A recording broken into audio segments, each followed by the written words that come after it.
ప్రభువునందు ప్రియులారా, ఈరోజు దేవుడు మనకిచ్చిన వాక్యము, దేవుని మాటలు, ఆదరించు మాటలు.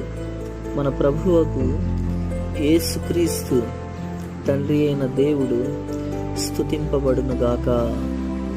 మృతులలో నుండి యేసుక్రీస్తు తిరిగి లేచుట వలన జీవముతో కూడిన నిరీక్షణ మనకు కలుగునట్లు, అనగా అక్షయమైనదియు నిర్మలమైనదియు వాడబారనిదియునైన స్వాస్యము మనకు కలుగునట్లు ఆయన తన విశేష కనికరము చొప్పున మనలను మరలా జన్మింపజేసెను.